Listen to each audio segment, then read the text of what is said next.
Գյորջյան Կասկադ 60 ամիս փուլային վճարում բազմաթիվ առավելություններ։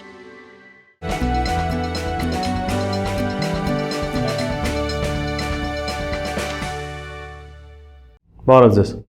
Փաստինֆո եթերում շարունակում ենք հետևել միջազգային իրադրությանը։ Հայաստանի վարչապետ Նիկոլ Փաշինյանը գտնվում է Գերմանիայում, որտեղ հանդիպել է Գերմանիայի կանցլեր Մերցի հետ։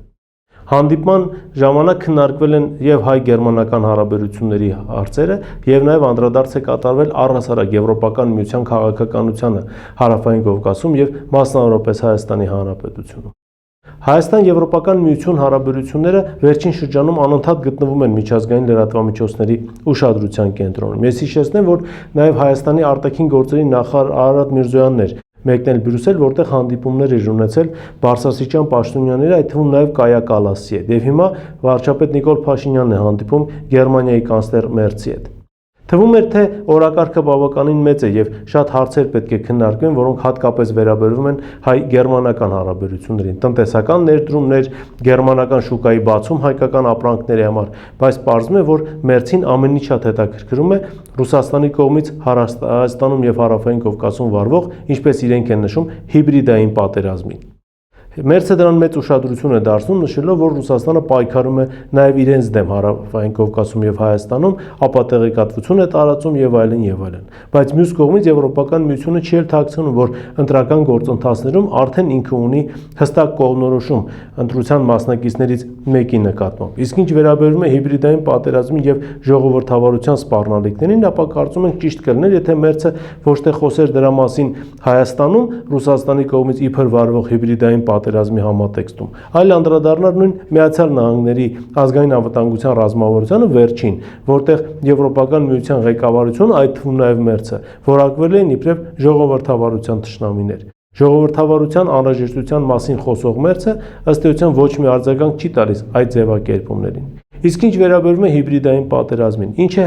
նշանակում հիբրիդային պատերազմ եւ ինչ է հասկանում Մերցը հիբրիդային պատերազմ ասելով։ Ինչ հարաբերություններ էլ որ ունի Եվրոպական միությունը Ռուսաստանի Դաշնության հետ, դա մեզ չպետք է հետաքրքրի։ Ավելին, Հայաստանը չպետք է թույլ տա, որպեսզի իր տարածքը դառնա աշխարհաքաղաքական բախումների վայր։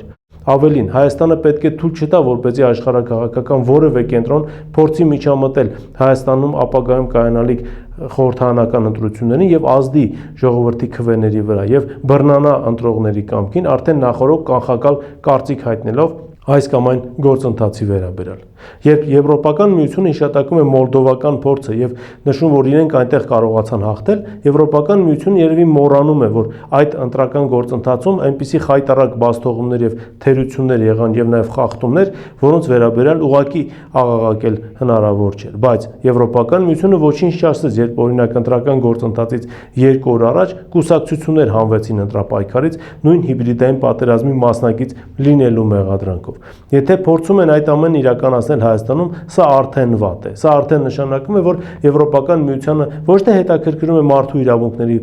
խախտումները Հայաստանում եւ պաշտպանությունը դրանց, ոչ թե հետաքրքրում է Հայաստանի տնտեսական հարաբերությունների զարգացումը, այլ Հայաստան իրենց հետաքրքրում է հակառուսականության ուղեցրում։ Հայաստան իրենց հետաքրքրում է մի տարածք իբրև, որտեղ իրենք կարող են ստեղծել երկրորդ հակաուկրաինան, ինչպես եղավ Ուկրաինայում եւ ինչպես հիմա տեղի է ունենում Մոլդովայում։ Սա վտանգավոր գիծ է։ Սա առհասարակ կապ չունի Հայաստանի արտաքին քաղաքականության հետ։ Սա առհասարակ կապ չունի, թե Հայաստանը ինչ է հասկանում Եվրոպական միություն ասելով, որովհետև արդեն Եվրոպական միությունը ինքն է որոշում, թե Հայաստանում ինչպիսի քաղաքականություն պիտի վարի։ Իսկ Հայաստանի արտգործնախարարի եւ եվրոպական պաշտոնյաների միջև ստորագրված պայմանագիրը արդեն որոշակի անհանգստություն է առաջացրել նույն Բաքվում, քանզի այդ համաձայնագրում հիշատակվում է Արցախայցյան բռնի տեղահանման մասին, հայ գերիների մասին եւ այլն։ Իհարկե կարեւոր է, որ այդ կետերը մտցվեն Եվրոպական միության հետ պայմանագրում եւ Եվրոպական միության պաշտոնյաների ցանկացած հանդիպման ժամանակ այս մասին խոսեն,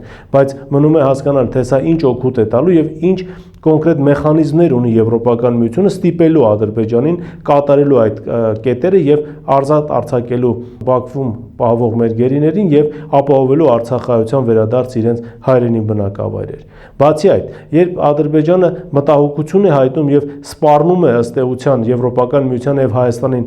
դուրս բերել Եվրոպական միության դիտորդներին, զարմանալիորեն այստեղ ԵՄ ձայնը չի լսվում։ Եվ ԵՄ-ն կարծես այս ամենի պատասխանատվությունը թողնում է միայն Հայաստանի ուսերին։ Իսկ ինչու է թողնվում միայն Հայաստանի ուսերին, եթե նույն Եվրոպական միության պատվիրակության հետ կապված Ադրբեջանին իրենք անհրաժեշտ բոլոր տեղեկատվությունը փոխանցում էին եւ հայտարարում էին, որ իրենք Ադրբեջանից ոչ մի թաքցնելու բան չունեն, իսկ այ Հայաստանի հետ կապված իրենք չունեն որևէ հանձնառություն Հայաստանին ինչ-որ տեղեկատվություն փոխանցել։ Ստացվում է փակ շրջան, ստացվում է, որ Եվրոպական միությունը Հայաստանում եւ Հայաստանը օգտագործում է զուտ իր աշխարհաքաղաքական շահերը առաջ տանելու համար եւ բնավ շահագրգռված չէ, ոչինչ էլ ըստ էության չի կարող անել նույն Հարավային Կովկասում խաղաղության ապահովման հետ կապված։ Իսկ եթե կլինեն գործընթացներ իր դիտորդների գործածության հետ կապված, ապա դրա պատասխանատուն միայն եւ միայն պետք է լինի Հայաստանի Հանրապետությունը։ Սա անթույլատրելի վարքագիծ է եւ կարծում եմ հարաբերությունները այո զարգացնելուն զուգընթաց մեր պատկան մարմինները սրան եւս մեծ ուշադրություն պիտի դարձնեն։ Երկրորդ թեման, որին ցանկանում եմ անդրադառնալ, Ուկրաինայի հետ է կապված։ Ուկրաինայի հետ կապված Թրամփի հռետորաբանությունը գնալով ավելի է խստանում։ Եթե նախկինում Թրամփը պահանջում էր Զելենսկուց ընդունել իր 28 կետեր եւ ստորագրել խաղաղության պայմանագիրը, ապա հիմա Զելենսկուց պահանջում է ըստ էության հեռանալ, նշելով, որ Ուկրաինայում նոր նախագահական ընտրություններ պետք է անցկացվեն։ Զելենսկին էլ իր երթին խնդրում է Միացյալ Նահանգներին ապահովել անվտանգությունը, իհարկե չմոռանալով Եվրոպական միության ղեկավարների մասին նրանց հետ համատեղ։ Զելենսկու հաշվարկները կարծում ենք արդեն սխալ են, քանզի Թրամփը Եվրոպական միության ներկա ղեկավարության հետ ունենալով շատ բարդ հարաբերություններ, բնավ շահագրգռված չէ նրանց հետ համատեղ ինչ-որ գործարք իրականացնել կամ ինչ-որ գործողությունների մեջ մտնել։ Եթե շահագրգռված լիներ, ազգային անվտանգության ռազմավարությունում նրանց չէր համարի ժողովրդավարության թշնամի։ Իսկ 60-ից 90 օրը, որ խնդրում է Զելենսկին ընտրություններ անցկացնելու համար, կարծում ենք հերթական բլեֆն է։ Ուղղակի ժամանակ է պետք շահել իրավիճակը ճակատում կարգավորելու համար։ Զելենսկին ինքն էլ շատ հասկանում է, որ ոչ մի ընտրություն չի կարող լինել Ուկրաինայում մի քանի պատճառով։ Առաջինը, հստակ չէ, թե որ սահմաններում պետք է անցկացվի այդ ընտրությունը, քանզի անգամ 2022 թվականի սահմաններն այս պահին Ուկրաինան չունի։ Երկրորդը, արևելյան շրջանների բնակչության կամ արտահայտությունը ինչպես պիտի կազմակերպվի, եթե այդ բնակչությունը այնտեղ բացակայում է։ Մի մասն էլ դարձել են Ռուսաստանի քաղաքացիներ։ Եվ երրորդը ամենից կարևորը, արդյոք Զելենսկին ունի վստահություն, որ ընտրություններում հաղթելուց հետո ինքը կկարողանա կանգնեցնել ռազմական գործողությունները, քանզի ինչպես արդեն երևում է իրերի վերլուծությունից, Զելենսկին պատերազմը կանգնեցնելու վրա որևէ ազդեցություն չունի։ Զելենսկին կատարում է այն շրջանակների հրահանգները, որոնք շահագրգռված չեն ռազմական գործողությունների կանգնեցմամբ, եւ այդ շրջանակները ցավոք սրտի գտնվում են Ուկրաինայից դուրս։ Ինչևէ, սպասենք տեսնենք, թե իրադարձություններն այստեղ ինչպես են զարգանալու։ Եվ վերջին թեման, որին ցանկանում եմ անդրադառնալ, Մերձավոր Արևելքի հետ է կապված, դիցուք Իրան-Սաուդյան Արաբիա հարաբերություններ։ Իրանի եւ Սաուդյան Արաբիայի միջև երրորդ հանդիպումն է կայացել բարձրաստիճան պաշտոնյաների, այս անգամ եւս Չինաստանի մասնակցությամբ։ Չինաստանը իրականում բավականին մեծ աշխատանք կատարեց եւ ըստ էության պատմական լուրջ արդյունք ցուցաբերեց եւ ցուցադրեց, կարողանալով հաշտեցնել առաջին հայացքից անհաշտ հակառակորդներին։ Իսկ այն, որ Իրանը եւ Սաուդյան Արաբիան տարածաշրջանային առնվազն մրցակիցներ են եւ մահմեդական աշխարհում լուրջ հակառակորդներ, սա բոլորս գիտենք, բայց Չինաստանը կարողացավ անել անհնարինը։ Նույն սեղանի շուրջ նստեցնելով երկու երկրների ներկայացուցիչներին, ավելին հասնելով նրան, որ նրանց միջև վերականգնվեցին դիվանագիտական հարաբերությունները, սա արդեն մեծ քայլ է։